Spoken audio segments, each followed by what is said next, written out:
संतोष देशमुख हत्याकांडासारख्या घटना नेहमीच घडत असतात। मी जालना जिल्ह्याची पालकमंत्री आहे आणि इकडेही अशा घटना घडतात। हे कोण बोललंय माहिती आहे तुम्हाला? पंकजाताई मुंडे। यावर तुम्हाला कुठलेच प्रश्न उद्भवत नाहीत का जनतेला? की त्या स्वतः सांगतात की मी जालना जिल्ह्याची पालकमंत्री आहे आणि त्या कोण आहेत माहिती आहे? खास करून आपले गोपीनाथ मुंडे साहेब यांची मुलगी। काय संस्कार होते हो गोपीनाथ मुंडे साहेबांचे। अहो ही जनता ही पब्लिक गोपीनाथ मुंडे साहेबांना देवा समान मानते, देव म्हणून पूजा करत होते, न्यायमूर्ती होते गोपीनाथ मुंडे साहेब। गोपीनाथ मुंडे साहेबांच्या काळात अशा घटना कधीही घडल्या नाहीत। ठीक आहे, आता काळ बदलत चालला, अशा घटना घडतही असतील, पण पंकजाताई मुंडेंनी असं बोलणं कितीपत योग्य आहे? संतोष भैया देशमुखाच्या हत्याला त्या एकदम म्हणजे असं घडतंय, काही फरक नाही पडलेला त्यांना। संतोष भैया देशमुखांची हत्या झाली, त्या हत्याचा पंकजाताई मुंडे यांना काही फरक पडलेला नाही, त्यांना अजिबात वाईट वाटलेलं नाही। पब्लिकला मी एकच विचारते की विचार करा, आपण कुणाला मोठं करतोय, कुणाला निवडून देतोय? अरे आदर्श होते गोपीनाथ मुंडे साहेब, आपले आदर्श होते। गोपीनाथ मुंडे साहेब, विलासरावजी देशमुख ह्यांचं जितकं कौतुक करावं ना तेवढं कमीच होतं। आणि ह्या सरळ म्हणतात की संतोष देशमुखासारख्या हत्याकांड नेहमीच घडत असतात। मी जालना जिल्ह्याची पालकमंत्री आहे। ह्यांना नेमकं पालकमंत्री ह्याचा अर्थच माहित नाही आणि ह्या पालकमंत्री स्वतःला म्हणतात। पालकमंत्री म्हणजे पालक म्हणजे पालन करणारा। आपण वडिलालाही पालक म्हणतो, म्हणजे ह्या स्वतःला जनतेचं पालन करणाऱ्या मंत्री म्हणतात। आणि ही प्रकार आहे त्यांचा जनतेचं पालन करण्याचा। समजा पंकजाताईच्या घरातल्या एखाद्या व्यक्तीची जर अशा प्रकारे हत्या झाली तर पंकजाताई हेच बोलणार आहेत, त्याला न्याय मिळावा म्हणून झटणार नाहीत अजिबात। जनतेच्या माहितीसाठी एक गोष्ट सांगते मी, आपण बाकीचे विषय नंतर बोलू। जनतेच्या माहितीसाठी एक गोष्ट सांगते। पंकजाताई इलेक्शनला उभा राहिल्या होत्या, काही म्हणजे कदाचित 1 वर्ष झालं असेल। त्या इलेक्शनमध्ये पंकजाताई ज्या वेळेला उभ्या राहिल्या त्या वेळेला एक बेवडा व्यक्ती होता, दारू पिणारा, आणि त्यानं दारूच्या निषेध बोलला किंवा नसेल पिल्याला, तो असं बोलून गेला की जर माझी पंकजाताई पडली तर मी जीव देईन। तो व्यक्ती बोलला। योगायोगाने पंकजाताई पडली आणि पंकजाताई पडल्यानंतर त्यानं ट्रक पुढं उडी घेतली का कुणी म्हणजे त्याला काय घातपात केला का काय माहिती नाही, पण तो व्यक्ती असं म्हणतात की त्यानं ट्रक पुढे उडी घेऊन पंकजाताई पडली म्हणून आत्महत्या केली। कारण ज्या वेळेला पंकजाताई उभी होती त्या वेळेला त्यानं सांगितलं होतं की जर पंकजाताई पडली तर मी जीव देणार। मग त्या व्यक्तीनं ट्रक पुढे उडी टाकून जीव दिला। त्यावेळेला पंकजाताई बाहेर होत्या, पण तिथून सुद्धा पंकजाताईचे अश्रू अनावर झाले।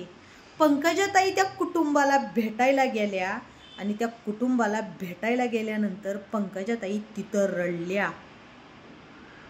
आता तुम्हीच सांगा, संतोष भैया देशमुखाची हत्या आणि ह्या व्यक्तीनं केलेली आत्महत्या ह्यामध्ये काय फरक होता? म्हणजे ह्या व्यक्तीनं असं कोणतं भलं मोठं काम केलं होतं की पंकजाताई रडल्या आणि त्याच्या कुटुंबाला भेट दिली? तर मी तुम्हाला सांगते, ह्याने पंकजाताई पडल्या म्हणून आत्महत्या केली। पंकजाताई एकट्या पडल्या म्हणून बरं का, म्हणजे पंकजाताईवर जे जीव होता किंवा जी श्रद्धा निष्ठा होती म्हणून त्यानं आत्महत्या केली। त्यासाठी पंकजाताईला वाईट वाटलं, त्या भेटायला गेल्या। सगळ्या सोशल मीडियावर हीच चर्चा होती की पंकजाताईला अश्रू अनावर झाले, पंकजाताई रडल्या, असं करायला नाही पाहिजे होतंच, आपण नंतर येऊ वगैरे वगैरे। आणि संतोष भैया देशमुखाची हत्या झाली, त्यांना इथं पंकजाताई पडल्या म्हणून ह्यानं स्वतःहून आत्महत्या केली, स्वतःहून आत्महत्या केली पंकजाताई पडल्या म्हणून. तरी पण पंकजाताईला हळहळ वाटलं. समाजासाठी आत्महत्या नव्हती केली, पंकजाताई पडल्या म्हणून. तरी पण पंकजाताईला हळहळ वाटलं. त्या रडल्या, त्या कुटुंबाला भेटायला गेल्या. त्यांना तिथं दम निघला नाही, त्या पळू आल्या त्या कुटुंबाला भेटण्यासाठी. आणि संतोष भैया देशमुखानं काय केलेलं आहे माहित आहे तुम्हाला? तिचे काय पवनचक्की प्रकार होता, ते पवनचक्की प्रकार म्हणजे पवनचक्की बंद करा ही काहीतरी विषय होते, खंडणीचे प्रकार होते. आणि तिथल्या एका बौद्धाच्या व्यक्तीला मारलं गेलं, हाणमार केली गेली. म्हणून संतोष भैया देशमुखाने की बाबा आमच्या गावातल्या त्या मुलाला किंवा त्या व्यक्तीला तुम्ही का मारलं ही जाब विचारायला गेले. आणि त्या व्यक्तीला मारल्याचा एकमेव साक्षीदार ही संतोष भैया देशमुख होते. मग ह्याचा बदला घेण्यासाठी एवढ्या विकृत प्रकारे संतोष भैया देशमुखाला मारलं गेलं. त्यांचे फोटो व्हायरल झाले, व्हिडिओ व्हायरल झाले. त्यांनी पाणी मागितल्यानंतर त्यांच्या तोंडात लघवी केली गेली. संतोष भैया देशमुख मरेपर्यंत म्हणत होते इथून पुढे मी अजिबात तुम्हाला माझ्या लेकरांसाठी तरी मला सोडा. तरी सुद्धा ह्या नराधमांनी संतोष भैया देशमुखाला सोडलं नाही, त्यांना जीवे मारलं. आणि ह्याचं बिलकुलच पंकजाताईला वाईट वाटलेलं नाही. त्यांचं म्हणणं डायरेक्टच आहे की संतोष देशमुखासारख्या अशा हत्या घडत राहतात. मी जालना जिल्ह्याची पालकमंत्री आहे, तिथंही अशा हत्या होतात. म्हणजे किती गर्वानं सांगतात ना, किती गर्वानं सांगतात. जालना जिल्ह्याच्या पालकमंत्री किती गर्वानं सांगतात की असे प्रकार होतात. थांबवणार कोण? अशा घटना घडल्यानंतर न्याय कोण देणार अशा घटनेला? जर पालन करताच असेल खरंच म्हणजे आज गोपीनाथ मुंडे साहेब जर जिवंत असते तर त्यांची सुद्धा मान झुकली असती पंकजाताईच्या विचारांसमोर. त्यांनी स्वतःला प्रश्न विचारले असते की ही मुलगी माझीच आहे का? कारण माझे हे संस्कार नाहीत. गोपीनाथ मुंडे साहेब ही जनतेसाठी खूप झटत होते, खूप प्रयत्न करत होते. म्हणून गोपीनाथ मुंडे साहेब एकच म्हणले असते ही माझीच मुलगी आहे का? मी तर ही संस्कार दिलेच नाहीत. आणि पंकजाताईंनी त्या व्यक्तीनं आत्महत्या केली तरी अश्रू अनावर झाले. आणि संतोष भैया देशमुखाने समाजासाठी त्यांची हत्या केली गेली. त्यांना जगायचं होतं, त्यांनी स्वतः आत्महत्या नाही केलेली, त्यांना जगायचं होतं. आणि त्यांनी कितीतरी समाजासाठी चांगलं कार्य केलेलं आहे. म्हणून तर मुस्लिम बांधवांनी त्यांची ईद काय सण होता ना, ईदला अक्षरशः त्यांनी दुःख पाळलं होतं ईदच्या वेळेस. का तर संतोष भैया देशमुखाचं कार्य तसं होतं. आणि ह्या बघा जालना जिल्ह्याच्या पालकमंत्री आणि महत्वाचं म्हणजे गोपीनाथ मुंडे साहेबांच्या मुलीचे असे विचार. कमालीची गोष्ट आहे. संतोष भैया देशमुखाने समाजकार्य करत असताना त्यांना विकृत प्रकारे मारलं गेलं, हत्या केली गेली त्यांची. त्यांना जगायची इच्छा असताना, त्यांना अनेक समाजकार्य करायची इच्छा होती, त्यांना आणखीन जगायची इच्छा होती. ते फक्त न्यायासाठी लढले. बौद्धाच्या मुलावर असं नव्हतं तो मूल म्हणजे ती फक्त एका कुठल्या जाती धर्मासाठी लढत होते. बौद्धाच्या मुलावर अत्याचार झाले, हाणमार झाली, ह्याचा जाब विचारायला ते गेले. म्हणून तो राग डोक्यात धरून ह्या लोकांनी त्यांना मारहाण करून त्यांना एवढ्या घाणेरड्या प्रकारे मारलं. ते फोटो व्हिडिओ सगळे व्हायरल झालेले आहेत. आणि तरी पण पंकजाताई देशमुख म्हणतात की अशा घटना घडत राहतात. मग तुम्ही झोपले का हो पंकजाताई मुंडे? तुम्ही खरंच राजीनामा द्या राव. तुम्ही ह्या खुर्चीच्या योग्यतेचेच नाहीत.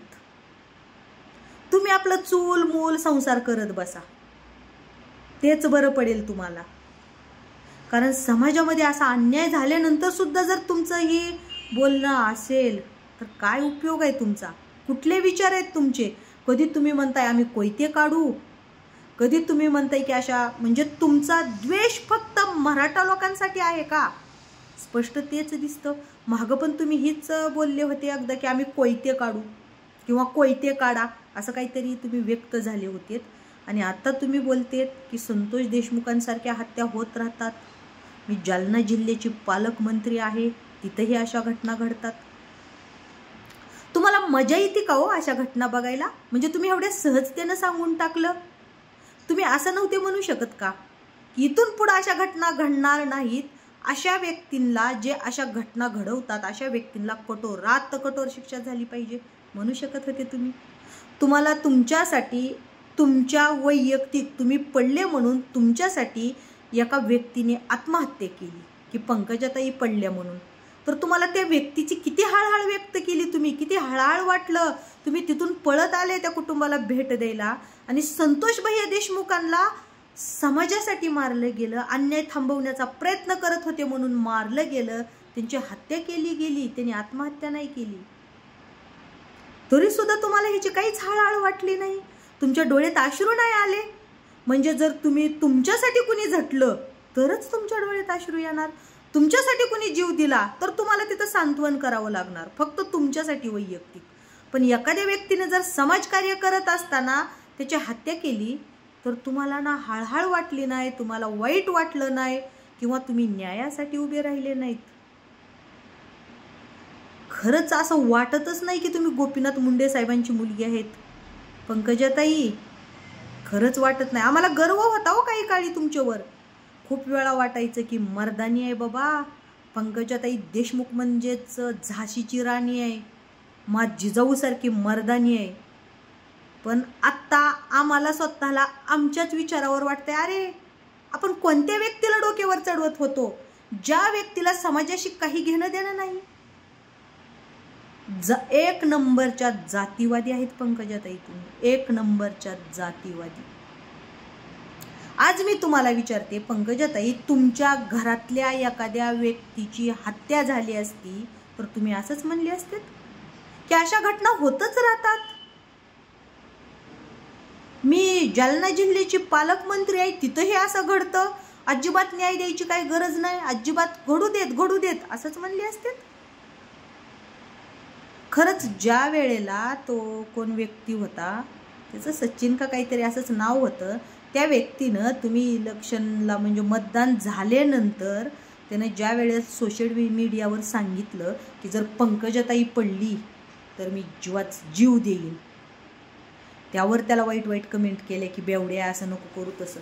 पण जेव्हा निकाल लागले, निकालात कळलं पंकजाताई पडली, नंतर सोशल मीडियावर परत व्हिडिओ व्हायरल झाले की त्या व्यक्तीनं आत्महत्या केली ट्रक पुढं का काही उडी टाकून.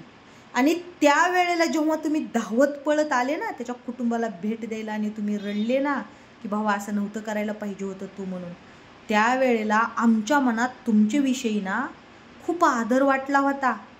खरंच वाटलं एक महिला म्हणून किती प्रेमळ अंतकरण आहे. अहो तुम्ही फक्त पालकमंत्रीच नाही, आम्हाला थोड्या वेळासाठी वाटलं की अरे अशा पंतप्रधान पाहिजे होते देशाला, की गोरगरिबांचा विचार करणाऱ्या. पण आत्ता कळलं पंकजाताई की तुम्ही स्वार्थी आहेत. त्या व्यक्तीनं तुमच्यासाठी आत्महत्या केली म्हणून तुमच्या डोळ्यात पाणी आलं, पण एखाद्या व्यक्तीला समाजासाठी त्याची हत्या केल्यानंतर सुद्धा तुमचं हृदय एवढं कठोर आहे ना, तर आता असं वाटतं की तुम्ही गावच्या सरपंच सुद्धा नको आहेत, खरंच नको आहेत. आता काही लोकांना माझ्या व्हिडिओचा राग येईल, पण अशा लोकांना एकच मी सांगते की तुम्ही एक माणूस म्हणून विचार करा ह्या गोष्टीवर. तुम्हाला जर राग आला तर एक विचार करा, तुमच्या घरातल्या कोणत्या व्यक्तीची जर अशा हत्या झाली आणि त्यावेळेला जर पंकजाताईंनी असं बोलल्या तर तुम्हाला काय वाटेल. संतोष भैया देशमुखाच्या ठिकाणी तुमच्या घरातल्या एखाद्या व्यक्तीला नजरेसमोर आणून बघा, म्हणजे तुमचं काळीज किती कापल आणि तुम्हाला किती राग येईल पंकजाताईचा, हा विचार करा. तुम्ही कुठल्या एका जाती धर्मासाठी झटू नका हो, कुठल्या जातीसाठी नका झटू. संतोष भैया देशमुख हे कुठल्या जातीचे होते हे विचार करण्यापेक्षा ते एक माणूस होते, ती समाजकार्य करत होते, हा विचार करा.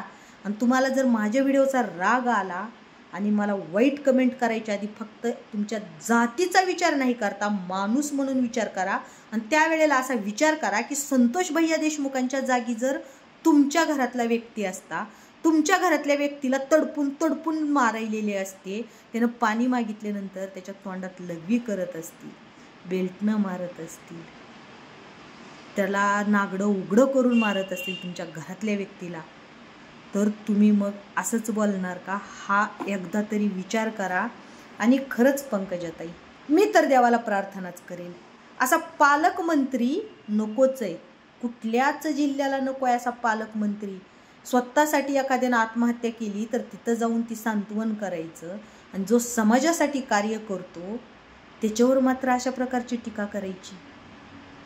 पंकजाताई, तुम्हाला जनतेने डोक्यावर कशासाठी घेतलं होतं? तुम्हाला निवडून कशासाठी दिलं? जनतेची सेवा करण्यासाठी, स्वतःचा स्वार्थ साधण्यासाठी नाही बरं का, स्वतःचा स्वार्थ साधण्यासाठी नाही.